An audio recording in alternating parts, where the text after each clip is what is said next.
We have tons of big topics surrounding WWE and AEW, new signings, a whole bunch of drama, a whole bunch of stuff happening. So we're going to talk about it. Timestamps in the description down below. I want to kick things off with MJF because about a week ago or so, we talked about MJF turning babyface. And it's really interesting that AEW seems to be accelerating the process of this babyface turn. Now Dave Meltzer is publicly speaking about how MJF does not want to turn babyface. In fact, he wants to be a heel. So I'm kind of scratching my head at exactly what AEW is doing here. And I've had a lot of people mention on Discord or YouTube comments how they believe MJF would not be a good babyface.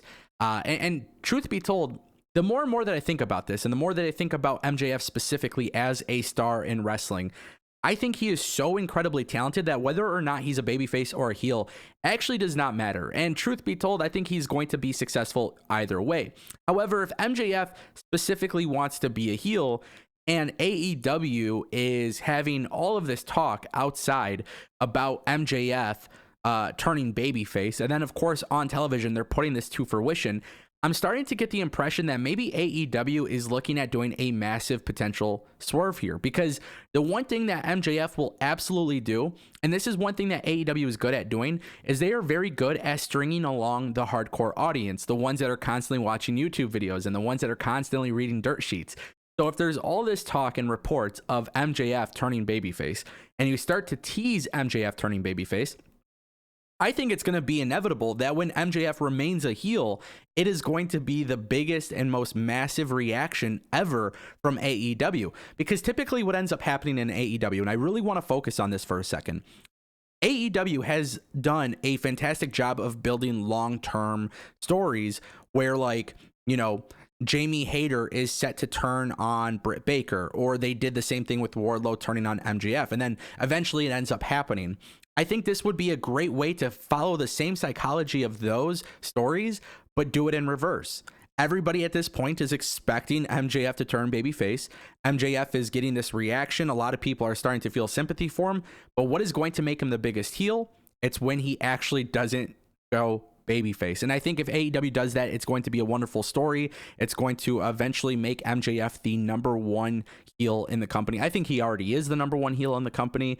But of course, I think that is a very big thing to look into.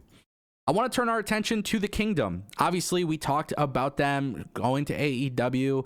Obviously, AEW, it's a very interesting situation here because the Kingdom is still technically on Impact because their show is pre-taped.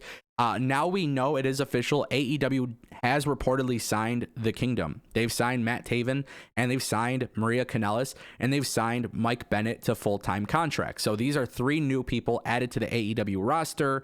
And then, of course, you got to also factor in that AEW just recently signed Willow Nightingale to a full-time contract as well. Now, is this AEW signing them for the AEW roster?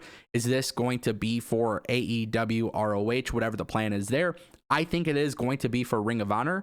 I think this is one of those things where AEW has to take advantage of this. I think a lot of people who are familiar with their work may not be as familiar with their work right now, right? And I think when you're Tony Khan and you own that ROH tape library, this is one of those benefits to having that tape library. This is one of those things that should be used as an asset for AEW to help educate people on who these people are. It's not, maybe for a very, very small percentage of people, because we watch wrestling all the time, we talk about it and whatnot. I think these people truly understand who these people are, right? But if you're somebody flipping the channels and you don't know who they are, this is a great way to educate them. And I think AEW needs to educate the audience, and I think one thing that I mention quite often is WWE constantly does these replays of segments or like the storyline. Oh, this happened 2 weeks ago. This happened 3 weeks ago. WWE doesn't do that for the people in attendance or the people who are constantly watching. WWE does this for the audience who is flipping through channels, decides to land on WWE Raw or SmackDown, and now they can get somewhat involved in the storyline progression. And that's why you see so many replay packages on WWE television.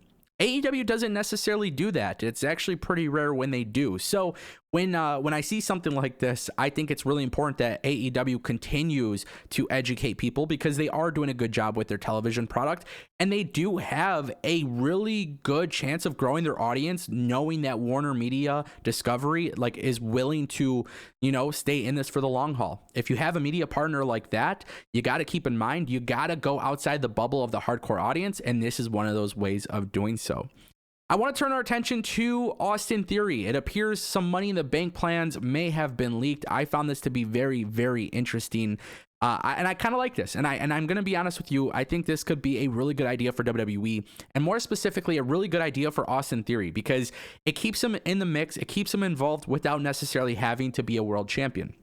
So WrestleVotes told Give Me Sport that a never seen before idea has been discussed on the table for Theory, which would be that Theory would be the first guy to hold the briefcase for a full calendar year. There is an idea that he will be the first guy to wait a full year, and honestly, it could be like on the day of, right? And let's just say, for example, Money in the Bank next year, Austin Theory, it's 1 year. Imagine if WWE had this countdown on that night. Like as if, hey, there's 2.5 hours until the night expires. If Austin Theory doesn't cash in, he will lose his Money in the Bank briefcase, right? And I think this is actually a really good idea, because if Austin Theory is presented with this issue or this problem, this obstacle that, clock is ticking, like you got to do something, WWE will be able to create very intriguing television and very, very, it's going to be a really cool pay-per-view, right? When you think about the idea of Austin Theory is like, okay, now the deadline is coming. What are you going to do? Truth be told, I don't want to see Austin Theory cash in on Roman Reigns. I don't. I like Austin Theory. I don't want him to beat Roman Reigns. I also like the idea of Austin Theory cashing in on Braun Breaker or somebody in NXT. I wouldn't mind that whatsoever. I don't think WWE is going to do that. But if you're going to have a possible situation where Austin Theory might have actually expired his Money in the Bank briefcase, like I think it would be really cool. Honestly, it's something different. We always get the cash-ins on the same day. We get the cash-ins that happen on television. We got the Big E cash-in that was announced prior. Like there's a lot of cool ways to do this. I think this just adds an extra element of fun. And truth be told, if I'm WWE and this is the plan that they move forward with, I want Austin Theory to randomly tease cashing in on random episodes on SmackDown, random episodes of Raw, random pay-per-views, random episodes of NXT. Just keep it going for as long as possible, so at least Money in the Bank feels relevant. Make it look like Austin Theory didn't forget about cashing in Money in the Bank. Make it look like he's an opportunist, and then when the day actually comes, he just hasn't found the right opportunity to cash in, and now this pressure is on him to actually do it. I think it could be a really good thing. Guys, I want to talk about CM Punk to WWE. We talked about this the other day. We have a massive update. It appears that Triple H is actually softening his stance.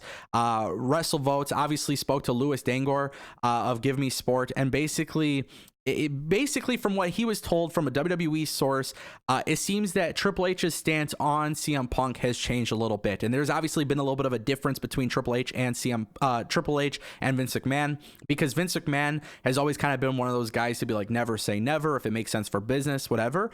And then there's been this belief that Paul Levesque, aka Triple H, has kind of been on like the, hey, no, we don't have to do that, But I also believe in this situation, Triple H is learning a lot from Vince McMahon. I think he's also realized that if it makes sense for business, it makes sense.